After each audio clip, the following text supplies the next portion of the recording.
blanket. That was stupid. So Justice League is coming out this weekend here, take this stupid thing off. So Justice League is coming out this weekend and dear God, please be good.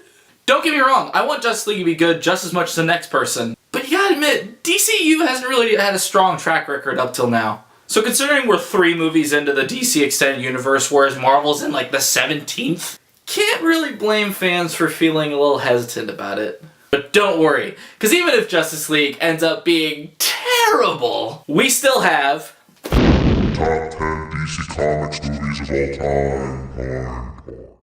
So yeah, let's just count them down. Few things to note here. First of all, when I say top 10 DC films of all time, that's anything. It's not just limited to Batman or Superman or Wonder Woman. It's anything that has been released under DC's banner. The other thing I want you to know is that this is my list. Henceforth, you're not going to agree with everything that's on here. For example, Batman and Robin, not on the list. I don't know why it would be included on any list in the first place, but regardless, it's not on the list. Sorry, Joel Schumacher fans. So anyhow, let's get the ball rolling on this. Friday's only a few days away and I have not reserved my midnight ticket yet. We're gonna start this list off strong here. Number 10 is The Dark Knight Rises. A fun, thrilling, and exciting conclusion to Christopher Nolan's Dark Knight trilogy that has some really great action and some spectacular set pieces in it. Don't get me wrong, it's Christopher Nolan and it's The Dark Knight, so I'm gonna love it. It was definitely assured for this top 10 list. But a few forced neo-political themes, some scenes that just dragged out for way too long, and good God, the voices. I'm Batman! Oh, you really adapted the deck. Where's the detonator? Yeah, this movie was definitely going at the bottom half of my top 10. Can you understand me in this voice? I don't think you can.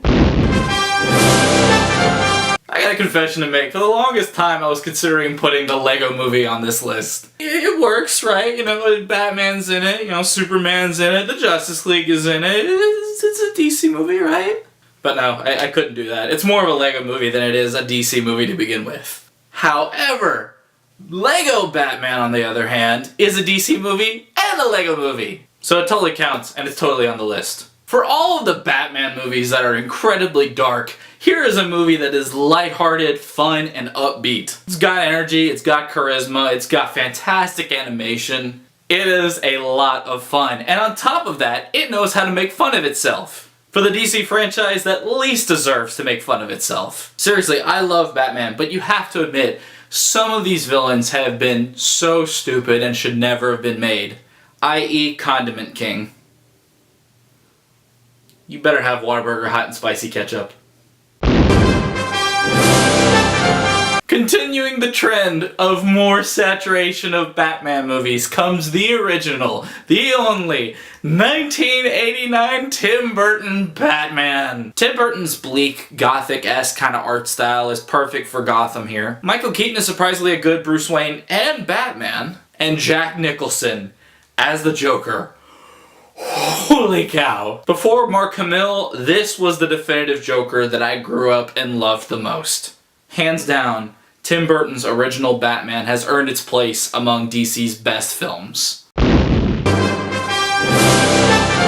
Before we got Michael Keaton as Batman, we got Christopher Reeve as Superman. And 30 years later, my God, he is still the best Superman to date. Nah, the original Superman had everything, man. It was great visual effects, great characterizations, great writing. He had great chemistry with Margot Kidder and Gene Hackman. And to date, this still is one of the strongest superhero films ever made. Why is it so low on the list? For one very simple reason. That Earth orbital sequence at the end was so stupid, nobody can get past it. I know the movie is campy, and the movie's supposed to be campy, and the campiness plays well to Superman in this context. But you gotta admit, him just swirling around the Earth and just undoing the past like 15 minutes of the movie, yeah, pretty stupid.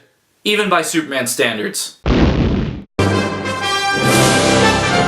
Now, here's where I'm going to start stepping on toes. Because I know Zack Snyder is a controversial director, and a lot of fans have been divided on what he has done with DC's properties. But as I said at the beginning of this video, this is my list. And my 6th favorite DC movie is, hands down, Man of Steel. I know, how could I put Henry Cavill over Christopher Reeve? So sacrilegious, I should be burned by the stake. But here's the thing, and there's a very particular reason why I have it on my list. It's because Zack Snyder did something different. The people who went into this movie expecting it to be like, oh, the new Richard Donner Superman movie, they were setting themselves up for failure. You don't go into these movies expecting the same thing you got 30 years ago. It'd be like if Christopher Nolan took the Dark Knight trilogy and basically just re-released the Tim Burton movies. It's not effective filmmaking, it's not honest storytelling, and it's not good. For the people that went in, like myself, hoping for a good, nice, fresh, modern-day reboot of Superman with some really good acting, with some DC Easter eggs, and with some fantastic action set pieces. Yeah, I actually really liked Man of Steel.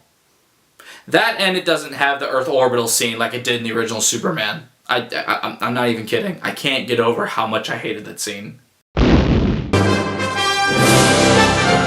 Now don't get me wrong, I enjoyed Man of Steel. But oh my god, I love Wonder Woman. Seriously, at a time where the DC Extended Universe was struggling, this movie gave us the hope we needed to keep going. Seriously, it's a feminist picture, it's an anti-war picture, it's a humanism picture. It's really emotional for how it portrays the Wonder Woman character, trying to adjust into this, violent culture of mankind. Why did it take so long to get a Wonder Woman movie?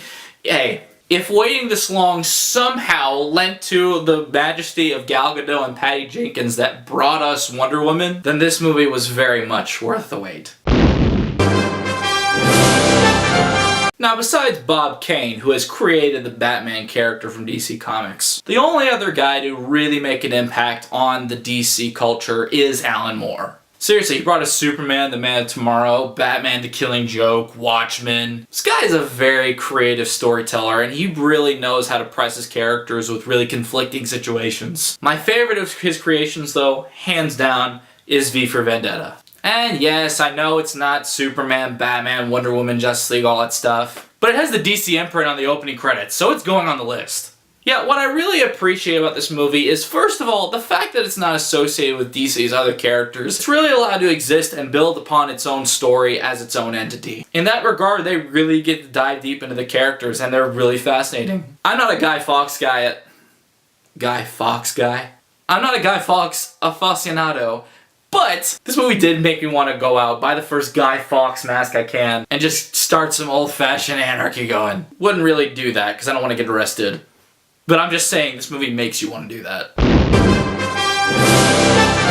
So rounding it off with number 3 is the first in Christopher Nolan's Dark Knight trilogy, Batman Begins. And the thing that I really like about this movie, especially compared to other superhero movies, is that it doesn't feel as much a superhero movie as it feels like a character drama. I mean, it's about a guy who lost his parents, his family, all of his personal sense of identity, venturing it off into these God knows where Buddhist mountains somewhere, becomes like a master assassin and then decides, oh, I don't actually want to assassinate people. It's really fascinating. And what I especially like about this movie is Christian Bale. The guy just really delves deep into the persona of Bruce Wayne and how it plays into Batman. Just really great storytelling, really brilliant cinematography, great action. A really nice, deep, compelling, tragic scope into Bruce Wayne's story. This movie gets the Batman character, and it gets it right.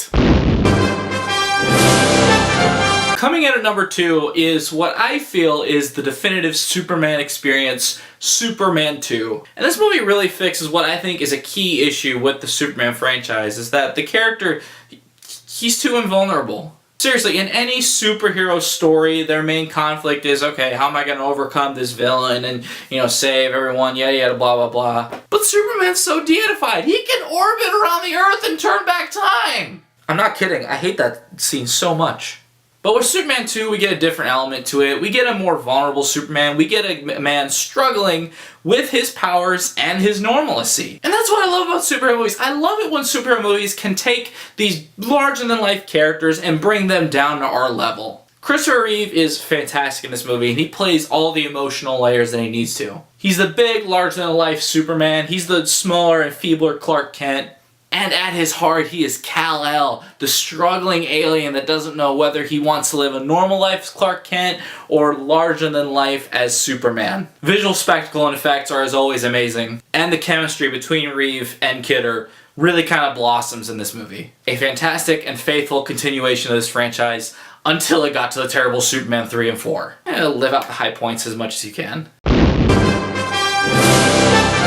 Here it is, guys. This is it. The number one, the absolute best, the greatest DC film ever made is The Dark Knight. Obviously, it's The Dark Knight. What else would it be? Batman Forever? No, clearly The Dark Knight is the best film DC has pushed out yet, and especially the best Batman story. I would say one of the best superhero epics ever, period. Heath Ledger's performance has been praised non-stop ever since the day it came out. Heath Ledger earns every single praise he gets in this maniacal, psychotically deceptive persona of Joker. But what I really like about this movie, not just his performance, but it's the way Christopher Nolan uses it and plays it in with all these other shifting elements at work. The movie's written very well, it has really complex morality at play, and it has some very important and really brutal questions. One key conflict is one that the Joker constantly introduces to the film. Are you going to save the life of the loved one that you hold closest to your heart, or are you going to save the life of a total stranger? Christopher Nolan just lays it out there as it is and just lets the situations play out as they are.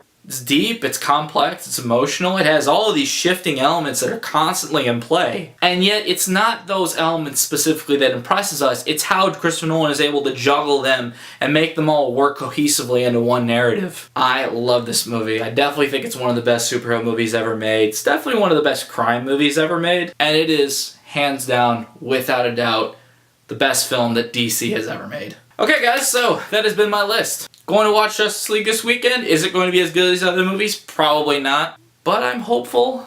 And in either case, did you agree with my list? Did you disagree with it? What do you think should have been on this list? What would you have put in your top 10? I'll see you DC fans at the movies.